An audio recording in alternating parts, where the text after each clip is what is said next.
Welcome back to the channel. It's been a while, I've been busy, been losing my mind, it's been lockdown. The fabled 100-mile week, the pinnacle of training for many.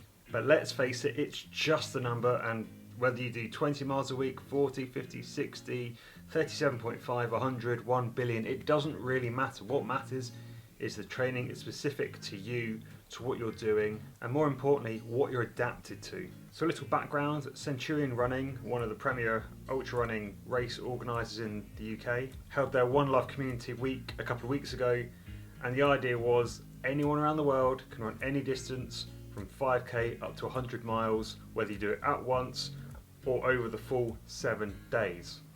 Unless you were going for glory, time actually didn't really matter. It was an honour-based system for the majority of people, and what it really was about is getting out and getting those miles in when many people have lost the race they're going to do this year, they've lost motivation, they're not really sure what they're doing. A little background of me, I probably had the best training I've had in well over a year since lockdown began. It's been that reason to go out when it was once a day, it gave me some focus, and I really want to just give this a go. Technically, I've done 100-mile week in my life. That was back in August 2018 when I spent a week in Chamonix. But on reflection, a lot of it was walking, was hiking, not a lot of it was running at times. So this would be the first 100-mile week I've actually run. Now I threw this down on my coach Paul Giblin. My average has been kind of 45 miles a week currently, so this was well outside of what really I should be doing. But I also wanted to do it in a way that didn't impact my training on the following week or subsequent weeks. I didn't want this to be a race effort, I wanted it to be something that was more sustainable and allowed me to actually just keep this momentum going, because right now I'm feeling great and I'm really enjoying it. So I want to take you through a few things that I found really helpful in accomplishing the week, a few things I learnt along the way, and just give you a perspective from the average runner. I'm not anyone special. My 10k time's like 39 minutes, for example. I've run 3 ultras, the last one was 5 years ago. I've done a couple of sky races, I've done some individual projects, done bits and bobs, but I spend more time in the mountains holding the camera that you're watching than actually competing. So obviously planning was going to be very key to this. You've got 7 days, a 7-day window, and obviously you can use that however you want. Because of lockdown and I'm working from home and I live on my own, I had complete freedom to go whenever I wanted outside working hours. And being at home, I'm not moving around like you would throughout the day, be it going from different offices, going to meetings and so on, so actually I'm more rested than I would normally be. So 7 days, and you're thinking double runs, you're thinking back-to-backs, you're thinking a whole manner of things. I just did it over 7 days and 7 sessions. The plan was for at least one double day, and just the world conspired against me and it just didn't happen. However, I set myself a straightforward target of 10 miles a day minimum during the week, and then whatever would be left at the weekend I'd have to go and get done. I hoped to get more done before the weekend, but that wasn't the case. To give you a breakdown of the days, Monday was 10.7 miles, Tuesday was 10.2, Wednesday was a straight 14, Thursday 11.3, Friday 6.26, Saturday 32.2, and Sunday 15.6. Now these weren't all just straightforward easy munchy miles. I had an interval session, had a tempo session, I had 2 strength sessions, I had a yoga session, lots of mobility. There was more to it than simply just going out and keeping my body as easy as possible throughout it. The total running time for that 100 miles over that 7-day period was 15 hours and 22 minutes. With that week, the biggest thing is consistency. You need to make sure you're getting those miles in every day. The more you leave to the weekend, the harder the challenge is going to be, and on the flip side of that, the longer the recovery is going to be. So breaking it down into simple chunks, even if you're doing say 2 10Ks a day, does make it a lot easier, and in hindsight I wish I'd managed to get some of those double days in. Obviously there's life factors to take into account, whether you're living with someone, whether you've got kids, whether you've got to commute. Everything goes into this, and it is something to bear in mind. The more flexible you are around life and what's going to happen, there's a greater possibility of it happening, and also you're going to enjoy it more. That's the biggest thing, enjoyment, because I can tell you now, when it came to that Saturday long run and then that Sunday long run, because I finished that Saturday long run at 9:30 p.m, It took me 5 hours, and I started the Sunday 15-mile run at 7 AM because I had things to get on with. So it pretty much meant I went to bed, I slept for about 2 hours, my body was going, this is the first ultra you've run in 5 years, you idiot, and then I had to get back up and get straight back out there, and I didn't even have breakfast because of time constraints. I just kind of ate on the move.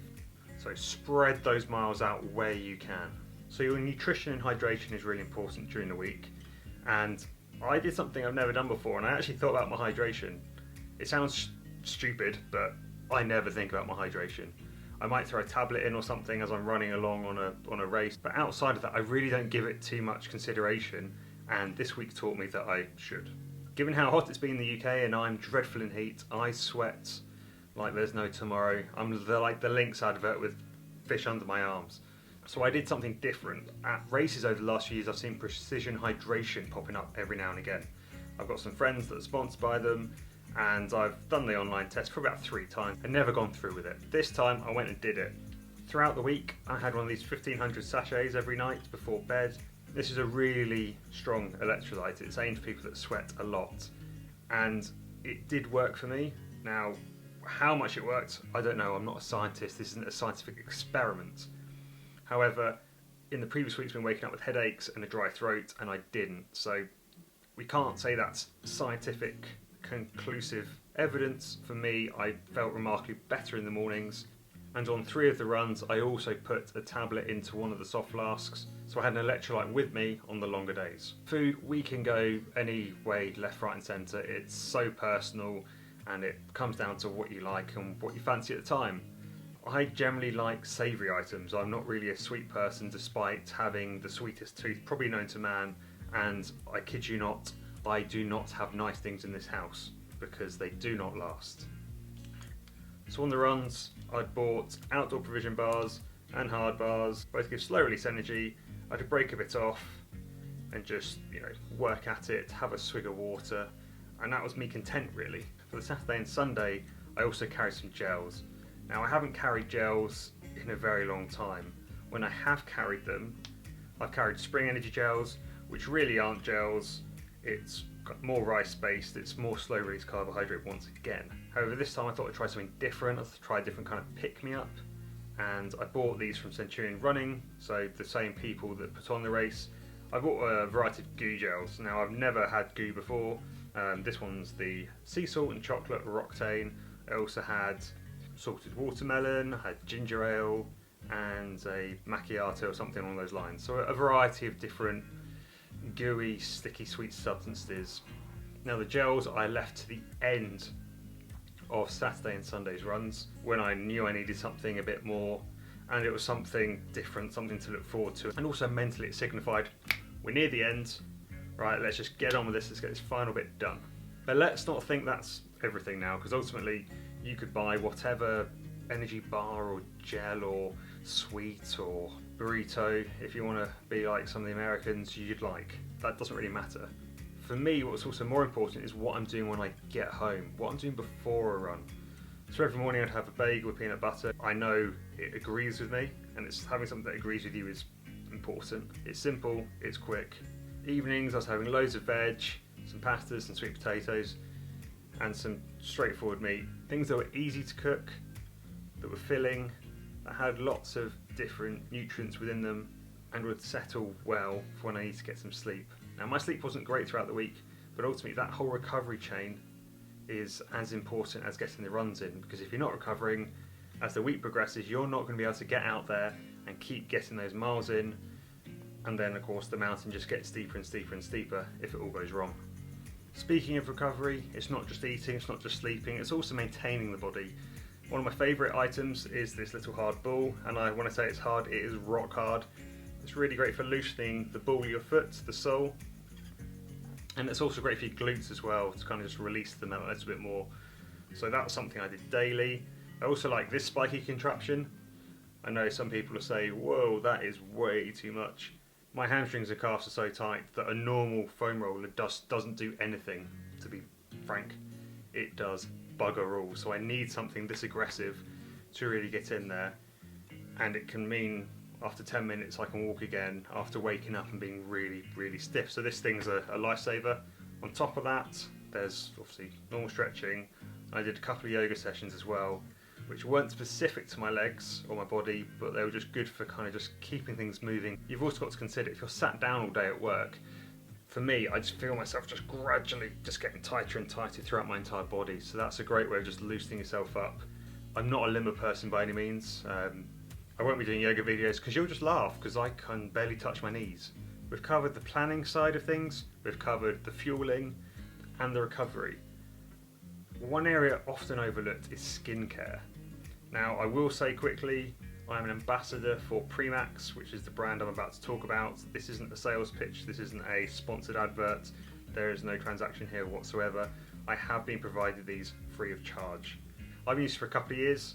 Essentially now I never run or ride without it. Chamois cream, anti-friction cream, slip and slide, whatever you want to call it. This stuff does wonders, and especially on high mileage weeks, when the last thing you want is chafing going on down there or anywhere else across your body. As I found out on the last day, my nipples were getting a bit coarse. This is great, and I will be doing another video on it. One area not to underestimate is the mental side of what you're about to undertake. Just because you've raced 50 miles, 75 miles, 80, 100, 125, doesn't matter what the distance is, you've gone into that on a long training block, you've tapered, you've prepared, you're going into this willing to hurt yourself to a degree, and also knowing there's a big recovery on the other side. However, if you're trying to incorporate this into training, the last thing you want to be doing is leaving yourself broken and then unable to carry on training for a few weeks afterwards. So being in tune with your body, listening to any aches, any pains, solving those along the way, rather than leaving them to build up throughout the week, sorting those niggles out, but also understanding that even though you're doing 100 miles over 7 days potentially, you are still going to have those ups and downs like you've been in an ultra. I know there was at least 3 times on the Saturday long run I felt like quitting. When I got to 17 miles, I was about to head back. I've been doing 0.6 mile out and back, so 17 miles. And mentally it was just getting too much to me now. I picked it because there's a closed piece of road, I didn't have to worry about social distancing, it was straightforward, I could just switch off, I was listening to a podcast, I had my bag hidden in a bush so I didn't have to carry anything so I could be cooler. But I naively thought, I'd be like, yeah, this is great. I thought I was going to run 48 miles like that. It didn't happen. When things started to go bad up here, I started to think differently and go, right, what can I do? How can I take control of the situation? I was making sure I was eating, I was making sure I was drinking. I was monitoring how I was, my footwear, my feet. My feet were starting to hurt, so I changed shoes. I had a second pair of shoes with me. I moved from a road pair to a trail pair. And to be fair, I've been doing a lot more trail running than road running of late. And so my legs are not used to just that hard pavement bashing them the whole time. I then went trail running, so I left my bag where it was, and I went from a 0.6 mile out and back to a 3 mile loop. I did that once. Then I decided to do a road loop that was 2.5 miles in the other direction.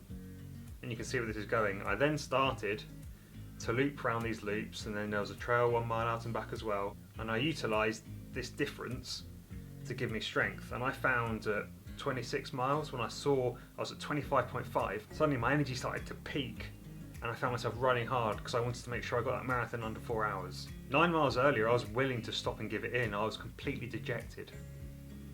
It is that thing, if you're going to go up, you're going to go down. And I can tell you now, that final day, that Sunday morning, I was making excuses in my mind going, 90's fine. And it was fine, and if I'd stopped, there's nothing wrong with it. But it is that thing of, you've got to be aware that your mind is going to play games on you. Your mind is going to wander, it's going to look for ways out, it's going to compromise with yourself, and it's going to try and make other decisions. So it is a case of thinking about it before you go into it. What is your reason for running this? Why are you running this? Are you running it for someone? Are you running it for yourself? What is the goal at the other end? How are you going to feel if you don't achieve that? How are you going to feel if you do? Have you got a plan B? And by a plan B, if the challenge is too great, what will you be content with? And lastly, it's your downtime, it's your relaxing. How are you spending your time when you're not running? Are you simply just sat there watching TV? Are you doing some ability work? Are you doing some stretching? Are you making sure you're eating the right things, drinking the right things, relaxing, getting that sleep, getting the early night if you need to, if you've got an early morning start? The great thing about the One Love run was it was all over social media. Everyone was sharing what they were doing, and it made you want to just go out and get your bit done as well. If you're not part of an organised event, it's going to be that bit tougher. However, you can find someone that you can check in with daily, that can be your motivator, be your accountability. You can find people online. If you're sharing it on Strava or other places, you can put up your intention and what you're doing and get people to follow you along on your week. I let people know what I was up to. I reached out to a few people, and it kept me moving forward. And I wanted to be able to say I'd done it. But the biggest thing with all this is be careful. Don't fly too close to the sun. You've got to listen to your body. You've got to maintain that body. And you can't just go from 0 to 100. If you're running 10k a week, don't do it. A bit like how if you're on Strava or other apps showing elite and very fast runners training, do not try to emulate it. It's not going to end well. You need to do what's right for you at the right time. You can find a plan to get you up to that level, to get you up to distances, but you need to take your time, and that way you stand a much greater chance of achieving what you're setting out to do, and also you're going to stand a much greater chance of running in the future. So thank you to James Elson and the Centurion running team. It's been an amazing week to follow and to be a participant in. Their next run, One Up, which is all about meters gained in height, starts at the end of July, and I'll leave a link in the description below to go and find it. We'll speak soon.